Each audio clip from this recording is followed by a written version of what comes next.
بسم اللہ الرحمن الرحیم۔ السلام علیکم ورحمۃ اللہ وبرکاتہ۔ تمام بہنیں میرے ساتھ مل کے درود ابراہیمی ایک مرتبہ پڑھ لیں۔ اللہم صلی علی محمد وعلی آل محمد کما صلیت علی ابراہیم وعلی آل ابراہیم انک حمید مجید۔ اللہم بارک علی محمد وعلی آل محمد کما بارکت علی ابراہیم وعلی آل ابراہیم انک حمید مجید۔ آج ہم سب سے پہلے وضو کے بارے میں بات کریں گے۔ وضو ہماری تمام تر عبادتوں کی بنیاد ہے، اور وضو کو ہمارے دین اسلام میں بہت ہی اہمیت حاصل ہے۔ ہم یہاں سے اندازہ لگا سکتے ہیں کہ جب صحابہ کرام رضوان اللہ علیہم اجمعین، جن کو نبی اکرم صلی اللہ علیہ وآلہ وسلم کی صحبت ملی تھی، اور امت میں سب سے اعلیٰ مقام جو جماعت رکھتی ہے وہ صحابہ کرام کی جماعت ہے، وہ بھی جب ایک دوسرے سے ملتے تھے تو وہ ایک دوسرے سے فرماتے تھے کہ آپ میرا وضو کا طریقہ سن لیجئے اور مجھے اپنا سنا دیجئے تاکہ میں اپنی غلطیاں ٹھیک کروں۔ تو اللہ اکبر، یہ کتنی بڑی اہم بات ہے کہ صحابہ کرام جن کو دور نبوت میں اللہ کے نبی صلی اللہ علیہ وسلم کی صحبت ملی ہو، اور وہ ایک دوسرے کا وضو ٹھیک کرنے کی فکر رکھتے ہیں، اپنے وضو ٹھیک کرنے کی بھی فکر رکھتے ہیں، اور اپنے ساتھی سے بھی سننا پسند کرتے ہیں۔ اس لیے تو ہم یہاں سے اندازہ لگا سکتے ہیں کہ وضو ہمارے دین میں کتنا اہم مقام رکھتا ہے، کیونکہ ہر عبادت کی شروعات جو ہوتی ہے وہ وضو سے ہی ہوتی ہے، اور ہمارا وضو صحیح ہوگا تو ہماری تمام تر عبادتیں صحیح ہوں گی، چاہے وہ ہم قرآن پاک کی تلاوت کر رہے ہیں یا نماز پڑھ رہے ہیں۔ تو قرآن پاک کی تلاوت کے لیے وضو بھی ضروری ہے، لیکن یہ ہے کہ ہم قرآن پاک کی تلاوت وضو کے بغیر بھی کر سکتے ہیں۔ اس کے لیے شرط ہے کہ پاکی کا ہونا ضروری ہے۔ اگر ہم پاکی کی حالت میں ہیں تو وضو کے بغیر قرآن پاک کو ہاتھ لگائے بغیر بھی ہم تلاوت کر سکتے ہیں۔ تو لیکن بہتر یہ ہے کہ باوضو تلاوت کی جائے، جیسا کہ قرآن پاک میں اللہ تعالیٰ نے فرمایا لا یمسہ الا المطہرون، کہ آپ بغیر پاکی کے اس مقدس کتاب کو مس نہیں کر سکتے۔ تو تلاوت کے لیے بھی وضو بہترین ہے، وضو ہونا چاہیے، لیکن ایک اسلام نے اجازت دی ہے کہ اگر ہم پاکی کی حالت میں ہیں اور وضو کے بغیر بھی جیسے چلتے پھرتے، جس کو قرآن پاک کا کوئی حصہ یاد ہے، حفظ ہو چکا ہے، تو وہ چلتے پھرتے بھی قرآن پاک کو پڑھ سکتا ہے، سورہ فاتحہ پڑھ سکتا ہے یا پڑھ سکتی ہے، سورہ اخلاص بھی پڑھ سکتی ہیں۔ بغیر وضو کے قرآن پاک کو ہاتھ لگائے بغیر بھی ہم یہ تلاوت کر سکتے ہیں، اگرچہ ہم پاک ہوں تو۔ اور اگر ہم پاک نہیں ہیں، ناپاکی کی حالت میں ہیں، تو پھر تو قرآن پاک کو ہاتھ لگانا تو درکار، ہم پڑھ بھی نہیں سکتے۔ یہ ایک بات ہو گئی۔ اور دوسرا، قرآن پاک کے لیے یہ تھوڑا راستہ ہے کہ ہم بغیر وضو کے اس کو پڑھ سکتے ہیں، لیکن نماز جو ہم 5 وقت کی نماز ہمارے اوپر فرض ہے، وہ تو قطعاً وضو کے بغیر نہیں پڑھی جا سکتی۔ تو اگر وضو میں ہماری کمی رہ گئی تو نماز میں لازمی بات ہے کمی ہوگی، اور نماز ویسی نورانیت والی نہیں ہوگی۔ تو اہم بات کی طرف آتے ہیں۔ اصل جو ہمارا موضوع ہے وہ ہے وضو میں وہ کون سی باتیں ہیں جن کے بغیر وضو نہیں ہوتا، اور جب وضو نہیں ہوگا تو ہماری نماز کیسے ہو سکتی ہے؟ پھر ہماری دعائیں بھی قبولیت میں ان میں تاخیر ہونا شروع ہو جاتی ہے، تو ہم پریشان ہو جاتے ہیں، جبکہ ہمارے اپنے اعمال اگر درست ہوں گے تو اللہ تعالیٰ کے ہاں، اللہ کی بارگاہ میں قبولیت کے لیے کوئی دیر نہیں ہوتی۔ اس چیز پہ ہمیں یقین ہونا چاہیے۔ تو وضو میں جو اہم باتیں ہیں جن کے نہ کرنے سے وضو نہیں ہوتا، وہ آج ہم سیکھیں گے۔ سب سے پہلے بہنوں کے لیے تو یہ ضروری ہے کہ وضو کرتے وقت ہم اپنے ہاتھوں کے ناخنوں کو دیکھ لیں کہ ان پہ کسی قسم کا کوئی آٹا خشک نہ رہ گیا ہو، یا جو نیل پالش ہوتے ہیں وہ تو بالکل ہی اپنے ہم زندگی سے نکال دیں، کیونکہ اس کو اگرچہ اتار بھی لیں لیکن ہمیں نہیں معلوم کہ جب ہم نیل پالش لگا رہے ہیں تو کیا ہمیں اتنی مہلت زندگی کی ملے گی کہ ہم اس کو اتار کے نماز پڑھیں گے۔ تو جب نیل پالش لگی ہوتی ہے ہاتھوں پہ، ہم اگر اس وجہ سے اب اس بات کو سوچ کے نیل پالش لگائیں کہ جب نماز کا وقت ہوگا تو میں اس کو اتار کے وضو کر لوں گی، تو نامعلوم ہم اس نماز کے وقت تک ہمیں زندگی ساتھ دیتی بھی ہے یا نہیں۔ اللہ تعالیٰ سب کو صحت سلامتی کے ساتھ رکھے، لیکن زندگی کا کسی کو کوئی اعتبار نہیں، کسی کو وقت معلوم نہیں دنیا سے جانے کا۔ تو یہ ریسرچ میں یہ بات آئی ہے کہ جب انسان مر جاتا ہے تو اس کا خون منجمد ہو جاتا ہے، اندر جم جاتا ہے، خون کا دورانیہ رک جاتا ہے۔ جب خون کا دورانیہ رک جاتا ہے تو غسل کے وقت اس میت کی اگر نیل پالش لگی ہو تو وہ نہیں اترتی۔ یہ تجربے سے دیکھا گیا اور مشاہدات میں بھی یہ بات آئی ہے کہ وہ جو فوت شدہ عورت ہوتی ہے اگر اس کے ناخنوں پہ نیل پالش لگی ہو تو وہ نہیں اترتی، کیونکہ اندر خون کا دورانیہ رک جاتا ہے۔ جب وہ نیل پالش نہیں اترتی تو غسل میت کا نہیں ہوتا، اور غسل نہ ہو تو میت ناپاک دنیا سے چلی جائے تو یہ ایک بہت بڑا ہمارا نقصان ہے۔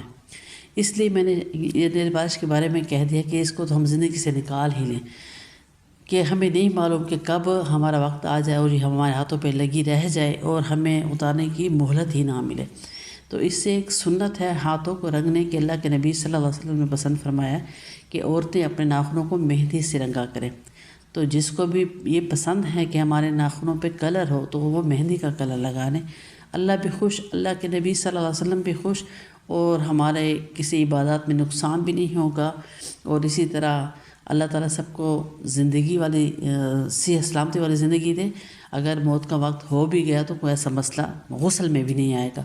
تو وضو میں سب سے پہلے تو ہماری بہنیں نیل پالش بالکل اتار دیں، اور آٹا خشک رہ گیا تو وہ بھی دیکھ لیں۔ اس کے بعد جب ہم وضو کرنا شروع کرتے ہیں تو وضو میں وہ کون سی باتیں ہیں، وضو میں جو باتیں جن کی وجہ سے وضو نہیں ہوتا اس کو ہم شریعت کی اصطلاح میں فرض کہتے ہیں۔ تو وضو میں 4 باتیں فرض ہیں جس کے بغیر ہمارا وضو نہیں ہوتا۔ تو وضو تو ہم بچپن سے کرتے آ رہے ہیں، ایک ہماری روٹین ہے، ہم سمجھتے ہیں کہ اس میں کون سی ایسی بات ہوگی جو ہم سے رہ جاتی ہوگی، ہم تو صحیح ٹھیک ٹھاک وضو کرتے ہیں، لیکن وضو کا سیکھنا بھی ہمارے لیے بہت ضروری ہے۔ تو وضو میں 4 فرض ہیں، 4 فرضوں کو کیسے کیا جاتا ہے، تو ہم ہو سکتا ہے بہت سی بہنوں کو یہ پتہ ہو کہ فرض ہمیں پتہ ہے وضو میں 4 فرض ہیں، لیکن فرضوں کو ادا کیسے کیا جاتا ہے ہم اس کے بارے میں سیکھتے ہیں۔ سب سے پہلا فرض جو ہے، یہ جو ہم وضو میں ہاتھ دھوتے ہیں، کلی کرتے ہیں، ناک میں پانی ڈالتے ہیں، یہ کام جو ہیں یہ سنت میں ہیں، ان کو کریں بھی تو بہت ثواب، نہ کریں تو یہ نہیں ہوگا کہ ان کے بغیر وضو نہیں ہوگا، لیکن فرض وہ باتیں ہوتی ہیں جن کے بغیر وضو نہیں ہوتا۔ تو وضو میں سب سے پہلا فرض جو ہے وہ ہے چہرہ دھونا۔ وضو میں سب سے پہلا فرض جو ہے وہ ہے چہرہ دھونا۔ تو چہرہ کیسے دھوتے ہیں، چلو میں پانی لے کے ہم چہرے پہ ایسا ڈالیں کہ ماتھے کے جو بال ہیں وہاں سے لے کے ٹھوڑی کے نیچے تک، اور ایک کان کی لو سے دوسرے کان کی لو تک تمام چہرہ مکمل طور پہ گیلا کرنا 1 دفعہ فرض ہے۔ 3 دفعہ دھونا سنت، 1 دفعہ دھونا سنت۔ اور چہرہ دھوتے وقت یہ جو پلکیں ہیں، پلکوں کا گیلا ہونا بھی ضروری ہے۔ آنکھ کے اندر کا حصہ دھونا فرض نہیں، بلکہ باہر کے حصے کا خوب خیال رکھیں کہ آنکھیں بند کر کے ہم چہرے پہ پانی ڈالیں تاکہ ہماری پلکوں کے جو بال ہیں وہ بھی گیلے ہو جائیں، بھووں کے بال بھی گیلے ہو جائیں۔ اس لیے ہاتھوں کی جو انگلی ہیں اس سے ہم اپنے چہرے کو پوری اچھی طرح مل کے وہ پانی ڈالیں تاکہ یہ سارے جو ایریا ہے چہرے کا جو شریعت میں بتایا گیا وہ مکمل طور پہ گیلا ہو جائے۔ یہ پہلا فرض ہو گیا۔ تو جب 3 دفعہ چہرہ دھوئیں گے تو وہ سنت پوری ہو جائے گی۔ دوسرا فرض ہم دونوں بازو جو دھوتے ہیں، پہلے دایاں بازو اور پھر بایاں بازو، اس کا طریقہ یہ ہے کہ مکمل طور پہ کوہنی تک پانی لے کے جائیں۔ بہتر یہ ہوتا ہے وضو نورانیت والا حاصل کرنے کے لیے، ساتھ ساتھ جو مجھے پوائنٹ یاد آ رہے ہیں وہ بھی میں بہنوں کو بتاتی جاؤں کہ وضو کا بیٹھ کے کرنا بہت زیادہ ثواب رکھتا ہے، سنت کا طریقہ بھی ہے۔ اگر بیٹھ کے کرنا، قبلے کی طرف منہ کرنا، اونچی جگہ پہ بیٹھنا، یہ ہمیں سنت اگر مل سکے موافق ہو اپنے گھروں میں تو بہت اچھی بات، اگر نہیں تو بھی وضو ہو جاتا ہے۔ بیسن پہ آج کل زیادہ تر ہم عمومی طور پہ گھر میں وضو کرتے ہیں، تو ٹوٹی کے آگے جب ہم پانی بازو دھونے کے لیے ہم چلو بناتے ہیں، ہم آ جاتے ہیں دوسرے فرض پہ، تو بازو دھونے کے لیے جب ہم چلو میں پانی لیتے ہیں تو پہلی دفعہ ضروری ہوتا ہے کہ اس چلو کے پانی کو ہم کوہنی تک لے کے جائیں، نہ کہ کوہنی کو ٹوٹی کے آگے کر کے پانی کو نیچے کی طرف لے کے آئیں، بلکہ پانی کو ہم کوہنی تک لے کے آئیں اور بازو کو ملے اچھی طریقے سے۔ سیدھے ہاتھ کا پہلا بازو، پھر دوسرا بازو بایاں جو ہے وہ بائیں ہاتھ کا وہ چلو میں پانی لے کے اس کو کوہنی تک پانی کو لے کے جائیں اور دوسرے ہاتھ سے ہم پورے بازو کو مل لیں۔ یہ طریقہ ہے، یہ دوسرا فرض۔ پہلا فرض چہرہ دھونا، دوسرا فرض جو ہے وہ دونوں بازوؤں کو کوہنی سمیت اچھے طریقے سے دھونا۔ تیسرا فرض جو ہے وہ ہے چوتھائی سر کا مسح کرنا۔